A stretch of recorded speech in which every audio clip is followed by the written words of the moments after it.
আসসালামু আলাইকুম রহমতুল্লাহি ওয়া বারাকাতুহু। আলহামদুলিল্লাহি ওয়াহদা ওয়াসসালাতু ওয়াসসালামু আলা মান লা নাবিয়্যা বা'দা। কোরআনিক গ্রামার কোর্স এর আজকের ক্লাস 16। আমাদের আগের ধারাবাহিকতায় আজকেও নতুন করে 5টি শব্দ শিখব। তো আজকের প্রথম শব্দ হচ্ছে কাইফা। প্রথম শব্দটি হচ্ছে কাইফা। কাইফা কেমন, কিভাবে জিজ্ঞাসার জন্য আসে। কোনো মানে কারো অবস্থা সম্পর্কে জিজ্ঞাসা করতে সাধারণত এই কাইফাটা ব্যবহার হয়। কেমন, যেমন আমরা অনেক সময় জিজ্ঞাসা করি বাংলাতে কেমন আছেন, কাইফা হালুকা বা কাইফা আংতা। হালুকা এটা কিন্তু এখানে দুই শব্দ আছে। হালুকা মানে আপনার অবস্থা, কাইফা কেমন, হালুকা আপনার অবস্থা, আপনার অবস্থা কেমন। ঠিক আছে। আর যদি আরো শর্ট করা হয় তাহলে বলা হয় কাইফা আংতা, আপনি কেমন, মানে আপনি কেমন আছেন। কাইফা আংতা, আংতা মানে আপনি। আজকে এই আংতাটা এখানে আসবে, আবার আজকে সিরিয়ালে আছে। তাহলে কাইফা মানে কেমন বা কিভাবে, কেমন বা কিভাবে। কোরআনে কারিমে ব্যবহার হয়েছে কতবার? ৬২ বার। খুব সহজ জায়গা থেকে আনা হয়েছে এটার উদাহরণ সূরা ফিলের প্রথম আয়াত, আলাম তারা কাইফা ফাআলা রাব্বুকা বিআসহাবিল ফিল। আজকে বুঝে শুনে তর্জমা করতে পারবেন না। আ এটা জিজ্ঞাসার জন্য আসে। জিজ্ঞাসার জন্য, কি, আপনি কি, তুমি কি, আমরা বলি না এই কি, এটা জিজ্ঞাসার জন্য বাংলাতে যে কি ব্যবহার হয়, এটা আরবিতে শুরুতে যে হামজাটা আছে এরকম অর্থ দেয়। লাম তারা দেখেননি, লাম তারা দেখেননি, আলাম তারা দেখেননি, মানে আপনি কি দেখেননি, এখানে একটা আপনিও আছে। কাইফা, কাইফা মানে কেমন, কাইফা মানে কেমন।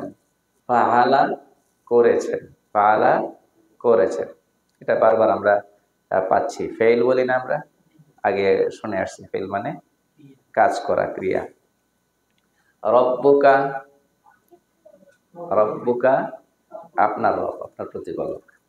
আপনি কি দেখেননি কেমন করেছেন আপনার রব। বি আসহাবিল ফিল, বি মানে সাথে বা প্রতি, আসহাব সাহিব এর বহুবচন। আসহাব কিসের জমা, কিসের বহুবচন? সাহিবের, ওয়ালা, ওয়ালা। সাহিবুল মাল, মালওয়ালা। সাহিবুল বাইত, সাহিবুদ্দার, বাড়িওয়ালা, ঘরওয়ালা। সাহিব মানে কি? ওয়ালা। আচ্ছা, আল ফিল, ফিল মানে হাতি, ফিল মানে কি? হাতি। তো বি আসহাবিল ফিল, হাতিওয়ালাদের সাথে, হাতিওয়ালাদের সাথে, হস্তি বাহিনী বলি আমরা বাংলাতে নাকি। আপনি কি দেখেননি কেমন করেছেন আপনার রব হস্তি বাহিনীর সাথে। তাহলে এখানে একটা শব্দ উচ্চারণে সুন্দর হয়। আপনি কি দেখেননি কেমন ব্যবহার করেছেন বা কেমন আচরণ করেছেন আপনার প্রতিপালক হাতিওয়ালাদের সাথে বা হস্তি বাহিনীর সাথে। আজকের দ্বিতীয় শব্দ হচ্ছে আউয়াল। এখান থেকে আরেকটা শব্দ উলা। এখানে আসলে এটা জবর না, এটা পেশ। ওই জায়গাটা কম হওয়াতে পেশটা এইভাবে করে দেখাচ্ছে। মূলত এটা কি? পেশ। আমি নিজেও দেওয়ার পরে সন্দেহের মধ্যে পড়ে গেছিলাম এটা পেশ না জবর। আসলে পেশ। এখানে জায়গাটা এমন ভাবে স্পেস কম হওয়াতে ওই মাথাটা দেখাচ্ছে না। আউয়াল, আউয়াল আমাদের বাংলাতেও বলা হয় না, প্রথম, আউয়াল। তো সেখান থেকে আরেকটা শব্দ হয় উলা। আউয়াল আর উলা একই অর্থে।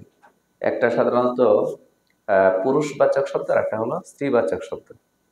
এটা হলো শব্দের মধ্যেও কি আছে, পুরুষবাচক স্ত্রীবাচক আছে। এটা গ্রামার এবং ব্যাকরণের ব্যাপার। ইনশাআল্লাহ আমরা কিন্তু গ্রামারের মূল অংশটা এখনো শুরু করিনি।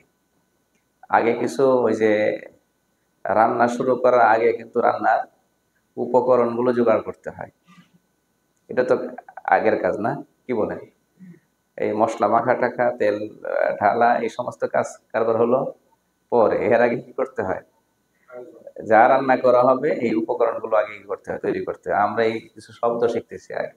আবার সেই শব্দগুলো সরাসরি কিসের শব্দ? কোরআনে কারিমের শব্দ। কিসের শব্দ? কোরআনে কারিমের শব্দ। আমরা আগেই বলেছিলাম যে এখানে যে আমরা 300+ শব্দ শিখবো, এই শব্দগুলো শিখলে কোরআনে কারিমের 70 ভাগ শব্দ ইনশাল্লাহ কি হয়ে যাবে, শেখা হয়ে যাবে। তাহলে আমাদের এই উপকরণগুলো এসে যাচ্ছে কোরআন বোঝার জন্য। এরপরে গ্রামারের কিছু নিয়ম আছে, কায়দা কারণ আছে, এগুলোর দিকে ধীরে ধীরে যাবো ইনশাআল্লাহ। তাহলে আউয়াল বা উলা, এখানে মূল হরফ হামজা ওয়াউলা, প্রথম, পূর্ববর্তী বা কোনো সময় ইহকাল বোঝায়। ইহকাল তো আগে নাকি পরে? কাল যদি দুইটা হয়, একটা ইহকাল একটা কি পরকাল। ইহকাল তো আগেই, আর পরকাল তো পরও বলতেছে, এটা পরেই হবে, সে পরকাল। এটাও আসছে কতবার, সবগুলো আজকে এই আজকের 5টাই একই সংখ্যা দেখানো হচ্ছে, 62 বার। এখানে অবশ্য পয়েন্ট ছিল 62 পয়েন্ট, এত এতগুলো আর দেই নেই আর কি, পয়েন্টের মধ্যে গিয়ে ব্যবধান হয়েছিল। যে আয়াতটা আনা হয়েছে এটাও আমাদের পরিচিত সূরা, আমরা অনেকেই হয়তো মুখস্থ পারি বা বারবার শুনি। ওয়ালাল আখিরাতু খায়রুল লাকা মিনাল উলা, সূরা দুহার আয়াত না?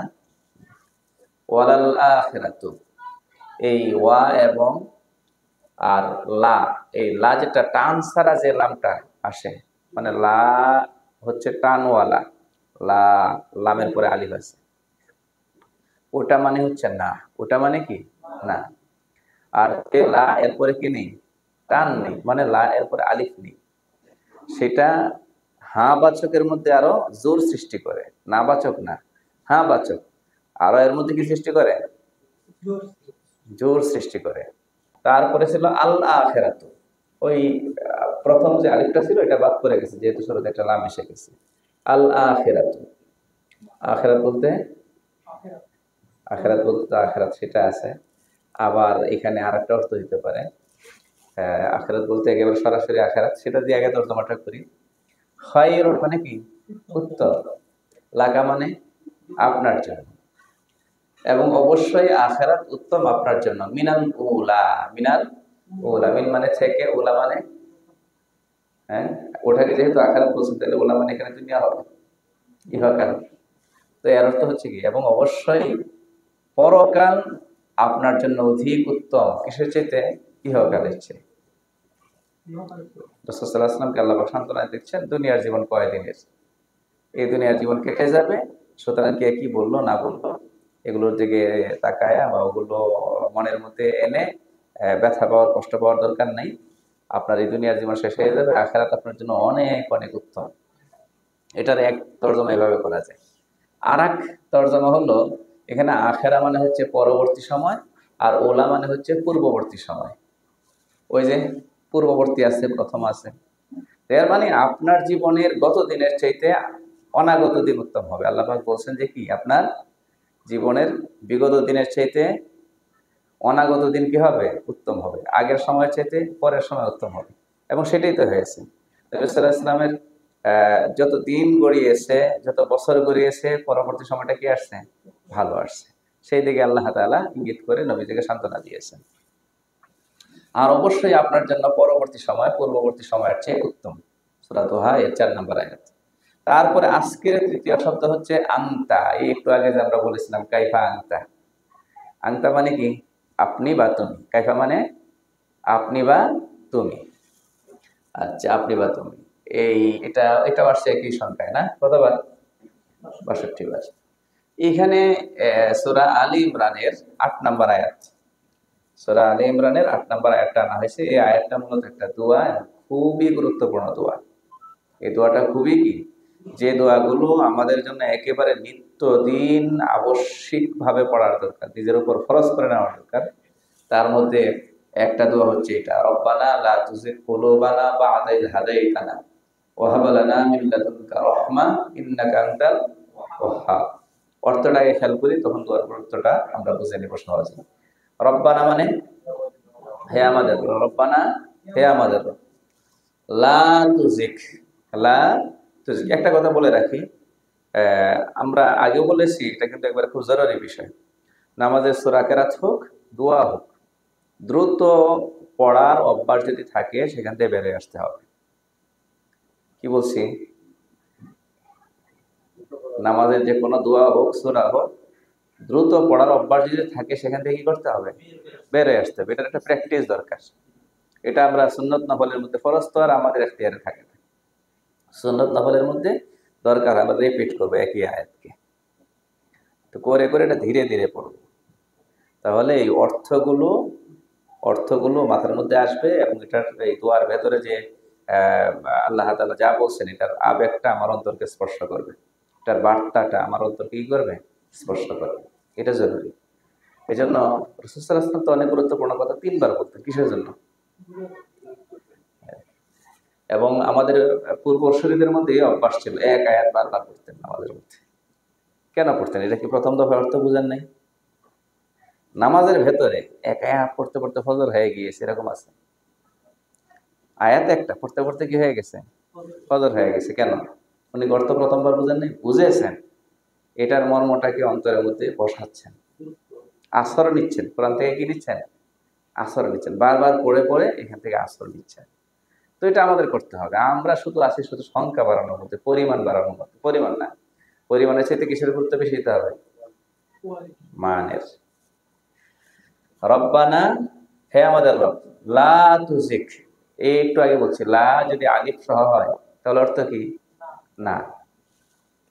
তুজিক মানে হচ্ছে বক্র করে দেওয়া, বিপদগামী করা। তাহলে লা তুজিক, আপনি বিপদগামী করবেন না, আপনি বিপদগামী করবেন না। হে আমাদের রব, আপনি বিপদগামী করবেন না। কুলুবানা, কলবুন এর বহুবচন কি? কুলুব। কলবুন এর বহুবচন কুলুব। কুলুবানা আমাদের অন্তরকে, আমাদের অন্তরকে, অন্তরসমূহকে। হে আমাদের রব, আপনি বিপদগামী করবেন না আমাদের অন্তর সমূহকে। হেদায়েতের স্থান তো অন্তর। হেদায়েতের স্থান কোথায়? অন্তর। অন্তরে হেদায়েত আছে, ঠিক আছে। অন্তরে হেদায়েত নাই, আর কোথায় থাকে নাকি হেদায়েত? হেদায়েতের জায়গায় তো ওইটা। বাদা মানে, বাদা পর, পরে নাকি? ঈদ মানে যখন, ঈদ মানে যখন, ঈদ ইদা যখন। হাদাইতা না, হাদাইতা না, হাদাইতা মানে হেদায়েত দিয়েছেন, না মানে আমাদেরকে, না মানে আমাদেরকে, না তো আরেকবার গিয়েছে, রব্বা না, না মানে আমাদের। তাহলে অর্থ কি হলো? ঈদ হাদাইতা না, যখন আপনি হেদায়েত দিয়েছেন আমাদেরকে। তাহলে অর্থটা মিলিয়ে নিই। হে আমাদের রব, আপনি আমাদের অন্তঃকরণ সমূহকে বিপদগামী করবেন না, এরপর যে আপনি আমাদেরকে হেদায়েত দিয়েছেন। একবার যেহেতু আল্লাহ হেদায়েত দিয়েছেন, পরবর্তীতে আমাদের কি করবেন না, বিপদগামী করবেন না। ওয়াহাব লানা মিন লাদুনকা রাহমাতান। ওয়া এবং হাব মানে দান করুন, হাব মানে দান করুন। আচ্ছা, হেবা, হেবা, হেবা একটা কথা আছে না? জমিন টমিন অনেক সময় কি করে, হেবা দান করে। এরপর হেবা দলিল আছে যে হেবা মানে, আপনারা বলেন হেবার অর্থ কি? দান করা, সাধারণ দান করা। হ্যাঁ, দান বলতে পারেন। হেবা বলা হয় যেখানে এটার কোনো বিনিময় নেওয়া হচ্ছে না। হেবা এমন দান যেখানে কি নেওয়া হচ্ছে না, কোনো বিনিময় নেওয়া হচ্ছে না। তো আসলে হেবাটা কেবল আল্লাহই করতে পারেন, আর আমরা সবাই বিনিময় নেই, নেই বেনিফিট নেই, নেই কি নেই না? নেই। আমাদের নগদ উপকারও আছে, আর এমনি তো আছে। এই যে ভিক্ষুককে যে টাকা দিচ্ছে, ইমানদার দিলে তো সে সওয়াবের আশাতে দিচ্ছে নাকি? সওয়াব না হলে দিত নাকি? সওয়াবের আশায় দিচ্ছে। বলে যে ইমানদার না, সে যে দিচ্ছে, সেও দিচ্ছে, তার একটা বেনিফিট আছে সেখানে, কি কাতর হয়ে গেছে।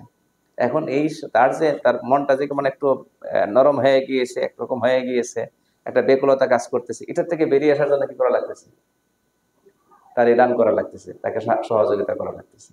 তাহলে সহযোগিতা করার দ্বারা তার ভিতরে যে একটা কাতরতা সৃষ্টি হয়েছিল, এটা থেকে সে কি হয়ে আসলো, স্বাভাবিক জীবনে ফিরে আসলো। তো বেনিফিট অবশ্যই আছে, যেই করে সবাই কোনো না কোনো বেনিফিট পায়। যেখানে কয় আমার কোনো লাভ নেই, এখানেও কি আছে? কথা বলেন না, লাভ আছে। আখিরাতুল্লাহ তো কমসে কম আমাদের ইমানদারদের জীবনে আছে। কিন্তু আল্লাহ তাআলা তিনি যে দান করেন, আল্লাহ কি লাভ? আল্লাহ কোনো কি নাই, লাভ নেই। সুতরাং হেবা বললে এটা শুধু কার ক্ষেত্রে ঘাটে? এই জন্যই শেষের বাক্যের মধ্যে আসতেছে ওয়াহাব, এবং আপনি দান করুন, লানা মানে আমাদেরকে, মিন লাদুনকা, মিন মানে থেকে, লাদুনকা, লাদুন মানে হচ্ছে তরফ, পক্ষ, কা মানে আপনার, মিন থেকে, লাদুনকা আপনার পক্ষ থেকে, আপনার তরফ থেকে, রহমাতান দয়া, আপনি আপনার তরফ থেকে আমাদেরকে দয়া দান করেন। এটার অর্থ কি জানেন? এটার অর্থ হলো দয়া পাওয়ারও হকদার আমরা না, দয়া পাওয়ারও হকদার আমরা না। তো আপনার তরফ থেকে আমাদেরকে দয়া করে, সম্পূর্ণটা আপনার তরফ থেকে। ওয়াহাব লানা মিন লাদুনকা রাহমা, এবং দান করুন আমাদেরকে মিন লাদুনকা, আপনার তরফ থেকে, রহমতান মানে দয়া। এরপরে বাক্যটা খেয়াল করেন, ইন্নাকা আনতাল ওয়াহ্হাব। ইন্না মানে নিশ্চয়, কা মানে আপনি, আনতা মানে কি আপনি। তাহলে ইন্না মানে নিশ্চয়, কা মানে আপনি, আনতা মানে আপনি, আল ওয়াহাব মানে দানশীল। এখানে মহাদাতা তর্জমা করা হয়েছে। তাহলে এটার অর্থ কি বলবেন? নিশ্চয় আপনি, দুইবার আছে তো, আপনি মহাদাতা, আপনি হেবাকারী, আপনি মহাদাতা। এর মানে দাতা যদি প্রকৃত দাতা যদি থাকে, সেটা কেবল আপনি, আপনার বাইরে প্রকৃত দাতা কি নাই।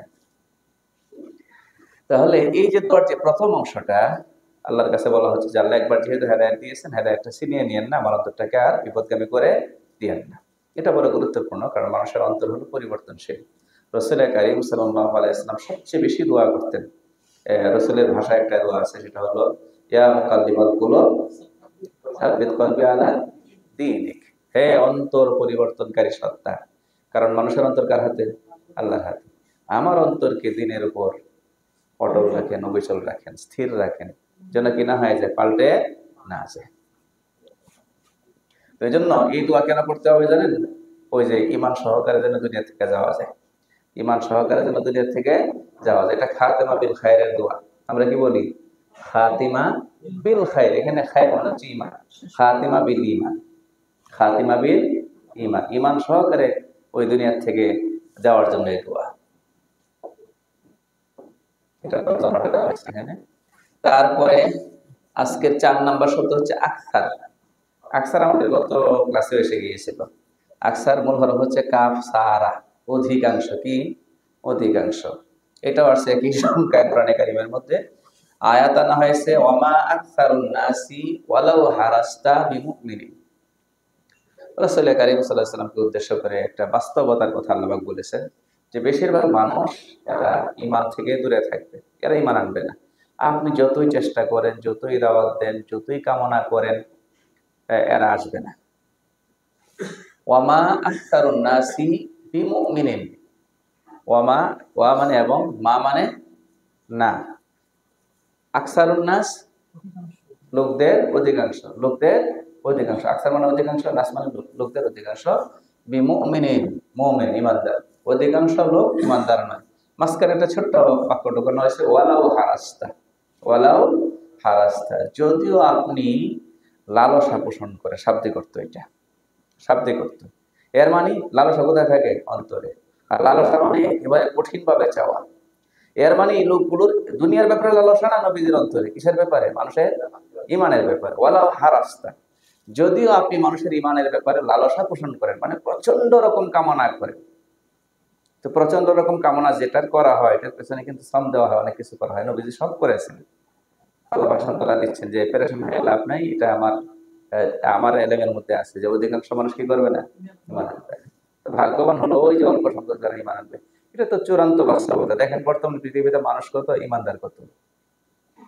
বর্তমান সারা বিশ্বে মানুষের সংখ্যা কত আর ইমানদারের সংখ্যা কত। তো আমাদের জন্য এটা বড় সৌভাগ্য যে আল্লাহ পাক এই অল্প সংখ্যক ইমানদারদের আমাদেরকে করেছেন। এরপরে আজকের শব্দ, সর্বশেষ শব্দ হচ্ছে বুনাইয়া বানি। বুনাইয়া বানি, এটার মূল হরফ দেওয়া হয়েছে এখানে বানুইয়া। এই শব্দগুলো এমন শব্দ, এগুলোর মধ্যে অপারেশন হয়েছে অনেক। কি হয়েছে? ডাক্তার শব্দ আছে এখানে, অপারেশন হয়েছে। এই জন্য মূল হরফের সাথে আপনি মিলাইতে পারবেন না। এটার একেবারে এক বচনের শব্দ হচ্ছে ইবেনুন। কি? ইবনুন। ইবনুন মানে হচ্ছে পুত্র, ইবনুন মানে পুত্র। এই ইবনুন থেকে আরো দুইটা রূপান্তর আছে এখানে। এক হচ্ছে বুনাইয়া। বুনাইয়া কঠিন করে না বলে সহজ করে বলি, এটা আদরের ডাক। ছোট্ট বাচ্চাকে আদর করে ডাকে না? আমাদের দেশে বাংলাতে খোকা শব্দটা ব্যবহার হয় শুদ্ধ ভাষায়, না? খোকা, আদরের ডাক আর কি। আগের দিনে বলতো বৎস, নাকি? একেবারে ইয়া বাংলা আর কি। হ্যাঁ। তো বোনাইয়া মানে হে, হে নাই এখানে, ইয়া বোনাইয়া যদি হয় তাহলে হে অর্থ আসবে। বোনাইয়া মানে আমার পুত্র, আমার আদরের পুত্র, আমার আদরের পুত্র, আমার বৎস। আচ্ছা। আর বানি, এটা মূলত ওই যে ইবনুনের বহুবচন। ইবনুনের বহুবচন হচ্ছে দুইটা। ইবনুনের বহুবচন কয়টা? দুইটা।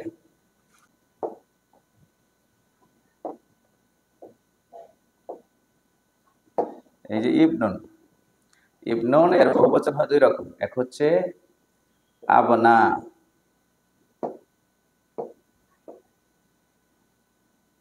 আবনা ও শেষে হামজা, আবনাউ, আর একটা হচ্ছে বানুন বা বানিন।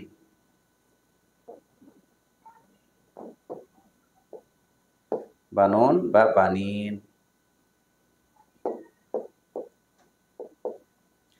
ইবনুন হচ্ছে মূল শব্দ, ইবনুন হচ্ছে কি মূল শব্দ। এটার একটা বহুবচন হচ্ছে আবনা, আর একটা বহুবচন হচ্ছে কি বানুন। এই বানুন থেকে হলো বানিন, মানে অনুন শেষে অথবা ইয়ানুন। অনুন হলো শব্দটা ইয়ানুন সৃষ্ট হয়ে যায় ব্যাকরণের নিয়ম অনুযায়ী। মুসলিমুনা থেকে কি হয়ে যায়, মুসলিমিনা হয়ে যায়, এরকম আর কি। তাহলে এই যে এখানে বানিন দেখতেছেন না, শেষেরটা কি বানিন। এই যে বানিন, বানিনের শেষের নুনটা ফেলে দিলে হয় কি বানি, শেষে নুনটা ফেলে দিলে কি হয় বানি। এই বাণীটা ব্যবহার হয়েছে কোরআনে কারিমের অনেক জায়গায়, যেমন বানি ইসরাইল, বানি ইসরাইল বারবার আসছে। তাহলে বানি ইসরাইল মানে হচ্ছে ইসরাইলের পুত্রগণ, বহুবচন তো। তাহলে বানি ইসরাইল মানে কি হবে ইসরাইলের পুত্রগণ। ইসরাইলকে, ইসরাইল ইয়াকুব আলাইহিস সালামের অপর নাম। ইয়াকুব আলাইহিস সালামের অপর নাম হচ্ছে কি ইসরাইল। ইসরাইল এটা অনারবি শব্দ, এটার আরবি করলে হয় আব্দুল্লাহ। ইসরাইল এটা অনারব শব্দ, অনারবি শব্দ, এটার আরবি করলে কি হয় আব্দুল্লাহ। এটা কার অপর নাম? ইয়াকুব আলাইহিস সালামের অপর নাম। কার? ইয়াকুব আলাইহিস সালামের অপর নাম। তাহলে বুঝতেই পারছেন, তাহলে বানি ইসরাইলের অর্থ হলো ইয়াকুবের পুত্রগণ। পুত্রগণ বলতে সরাসরি পুত্র যারা তারাও আছে, এর পরবর্তী বংশধর যারা আছে তারাও কি আছে। তাহলে বানি ইসরাইল মানে ইয়াকুব আলাইহিস সালামের পরবর্তী বংশধর, সোজা কথা ইয়াকুব আলাইহিস সালামের পরবর্তী বংশধর। এটা তো বুঝতে পারছেন। আর একটু পরে যাই, ইব্রাহিম আলাইহিস সালামের কয় ছেলে ছিল? দুই ছেলে, ইসমাঈল, ইসহাক। ইসহাক আলাইহিস সালামের ছেলের এক ছেলের নাম ছিল কি ইয়াকুব। কি নাম? ইয়াকুব। এই ইয়াকুব আলাইহিস সালামের বংশধরই হলো বনি ইসরাইল বা বানি ইসরাইল। কথা বুঝতে পেরেছেন? আচ্ছা, আর ইব্রাহিম আলাইহিস সালাম যে আরেক পুত্র ছিল ইসমাঈল, ওনার বংশে আর কোনো নবী ছিল না, কোনো নবী রাসূল ছিল না। একমাত্র ওই আমাদের রাসূল সাল্লাল্লাহু আলাইহি ওয়াসাল্লাম, একজন মানে একজনই, একজনই যথেষ্ট, এরকম একজন আল্লাহ পাক দিয়েছিলেন। তো তাহলে বানি মানে কি বললাম, মূলত বানি এসে সেটা কি ছিল ইয়া ছিল। তো কোরআনে ওই ব্যাকরণের নিয়ম অনুযায়ী ব্যবহারটা এমন ভাবে হয়েছে, নুনটা পরে যাওয়া লাগছে। আমরা ব্যাকরণে আরো গভীরে গেলে জানবো কেমনে পড়ছে। তাহলে বহু বচন, এটা কি বহু বচন। উপরেরটা বহু বচন না, নিচেরটা কি বহু বচন, এটা নুন ছিল। وَإِذْ قَالَ لُقْمَانُ لِابْنِهِ وَهُوَ يَعِظُهُ يَا بُنَيَّ لَا تُشْرِكْ بِاللَّهِ إِنَّ الشِّرْكَ لَظُلْمٌ عَظِيمٌ। এটা আপনারা সবসময় শুনে থাকেন, এই জন্য একটা আয়াত এরকম আনা হয়েছে। ওয়া এবং ইজ মানে, ইজ মানে যখন, একটু ওই যে পিছনে যায় মনে রাখলে অনেক দেখবেন বারবার আসতেছে। কালা মানে বলেছেন, লোকমান মানে লোকমান। লোকমান হাকিম আমরা বলি না, তিনি আসলে নবী ছিলেন নাকি ওলি ছিলেন এই ব্যাপারে সুনির্দিষ্ট কোনো ফয়সালা নেই। তাফসীরের কিতাবের মধ্যে দুইটাই কি আছে, মত আছে। বাকি উনি নবী ছিলেন না, এটাই হলো বেশি, মানে এটা শুদ্ধতম বলা যেতে পারে। ওয়াইদ ক্বালা লোকমান, আর যখন বললেন লোকমান লিবিনিহি, লি ইবিনিহি, একটু আগে যে বললাম ইবিন, ইবিন মানে সন্তান, পুত্র। হি মানে তার, হু হি তার, হু হি তার। লি ইবিনিহি তার পুত্রের জন্য, মানে তার পুত্রকে, তার পুত্রকে। আর যখন বললেন লোকমান তার পুত্রকে, ওয়া হুয়া ইয়াইজুহু, ওয়া এবং হুয়া সে, এখানে ওয়া এবং হবে না, এটা মধ্যবর্তী একটা বাক্যের মধ্যে আসছে। যখন বলতে পারি এর অর্থ আর কি, আমরা সহজে বোঝার জন্য। আচ্ছা, হুয়া মানে তিনি, ইয়াইজু, ইয়াইজু ওয়াজ থেকে, ইয়াইজু কি থেকে ওয়াজ। আমরা বাংলাতে ওয়াজ বলি না, যে আজকাল ওয়াজ মাহফিলের সিজন যাচ্ছে, জায়গায় জায়গায় কি ওয়াজ। এই ওয়াজ আরবি শব্দ, ওয়াজ কি আরবি শব্দ। ওয়াজ মানে হচ্ছে নসিহত, ওয়াজ মানে কি নসিহত। আমরা সব বলি ওয়াজ নসিহত, এটা একসাথে আর কি, ওয়াজ নসিহত। ওয়াজ মানে কি নসিহত। ওখান থেকে ইয়াইজু, হো মানে তাকে, ও হুয়া ইয়াইজু, যখন তাকে নসিহত করছিল। নসিহতের বাংলা হলো উপদেশ, নসিহতের বাংলা কি উপদেশ। যখন লোকমান বললেন লিবনিহি তার ছেলেকে, ও হুয়া ইয়াইজুহু, যখন তার ছেলেকে তিনি উপদেশ দিচ্ছিলেন। এই উপদেশ এখান থেকে, ইয়া বুনাইয়া, ইয়া বুনাইয়া অর্থ কি? হে আমার আদরের পুত্র, হে আমার আদরের পুত্র। লা তুশরিক বিল্লাহ, লা তুশরিক অর্থ কি হবে? শিরক করো না, বিল্লাহি মানে আল্লাহর সঙ্গে। ইন্না শিরকা লা যুলমুন আযীম, ইন্না মানে নিশ্চয়, শিরক মানে শিরক, লা যুলমুন মানে ওই যে লাম টানসার আলাম, টানসার আলাম মানে অবশ্যই। এখানে তাকে যতন আসছে, আমরা অন্যভাবে করতে পারি, চরম তর্জমা করবো এখানে। লা যুলমুন মানে চরম জুলুম, নাকি আজিম মানে এই একই কথা আর কি। এই জন্য না, এখানে লাম মানে আমরা চরম করবো না, লাম মানে যে অবশ্যই বা নিশ্চয়। লা যুলমুন আজিম, নিশ্চয় চরম জুলুম। চরম তর্জমা করলাম কিসের? আজিমের, বড়, বড় জুলুম। তাহলে বড় যদি নেগেটিভ বিষয়ের মধ্যে হয় তাহলে চরম বলা যায় নাকি? কি বলা যায়? চরম বলা যায়। মারাত্মক বলতে পারেন। লা যুলমুন আজিম মানে মারাত্মক জুলুম, মারাত্মক অবিচার। শিরক হচ্ছে মারাত্মক অবিচার। ছোট্ট করে যেটা কথা বলে দিই, এক হচ্ছে ইয়া বুনাইয়া। এখানে আমাদের জন্য একটা বার্তা আছে, সেটা হলো নিজের সন্তানকে কিন্তু আদর করে ডেকে তারপরে কিছু বলতে হয়, তাহলে দিন মানবে। এখন আমরা করি কি, ওই মানুষের ছেলেরা পিঠে মাথায় হাত বুলাই বলি বাবা নামাজ পড়ার দরকার, আর নিজের ছেলেরা ধমক দিয়ে বলি এই আদান হয়ে গেছে এখনো গেলে না মসজিদে, ঘরে থাকা হবে না। এই নানান কথা, মানে নিজের ছেলেরা যতবার বলছি তো ধমক দিয়ে বলছি, উচ্চকণ্ঠে বলছি। নিজের স্ত্রীকে বললো অনেক সময় এরকম করে রাগারাগি করে বলা হয়, এটা দাওয়াতের তরিকা না, বুঝছেন? এই যে দেখেন, ইয়া বোনাই হলো সবচেয়ে আদরের ডাকটা। তাহলে নিজের সন্তানকে, নিজের পরিবারস্থ লোকদেরকে কি করতে হবে? মহব্বতের সাথে, আদরের সাথে ডাকতে হবে, এটা কোরআনের শিক্ষা। দিয়ে যারা তাবলিগ করে তারা কিন্তু বাইরে গেলে একবার পিঠ বোলায়া, হাত বোলায়া, কি বলে, মাথা বোলায়া বলে, আবার ঘরে এসে নিজের ছেলের ধমকায়, এটা হবে না। আর হলো ওই যে কি বলে, আর একটা কথা হলো ওই যে মানুষ আজকাল যে বলে না, সব ধর্মই তো ভালো, সব ধর্মই ভালো কথা বলে, একটা কথা বলে না, এই কথাটা সর্বাংশে কি না ঠিক না। সর্বাংশে ঠিক না বলছে এই জন্যই কারণ অনেক ভালো কথা বলে, সেটা ঠিক আছে, একবারে পাইকারি ভাবে কথা বলা যাবে না। সব ধর্ম কি করে? ভালো কথা বলে, এটা বলা যাবে না, কারণ সবচেয়ে ভয়ঙ্কর কথাটা সব ধর্মের মধ্যে কি রয়ে গেছে? ইসলাম ছাড়া। সেটা কোনটা? শিরক করা। এখন কোনো মহিলা যদি একটাই দোষ থাকে, আর কোনো দোষ নেই, সেটা হলো স্বামীর জায়গায় আর অনেকে জায়গা দেয়, তাহলে আর যত গুণই থাকবে এটা কোনো গুরুত্ব আছে নাকি? এটা কোনো দাম আছে নাকি? শিরক তো হলো এরকম।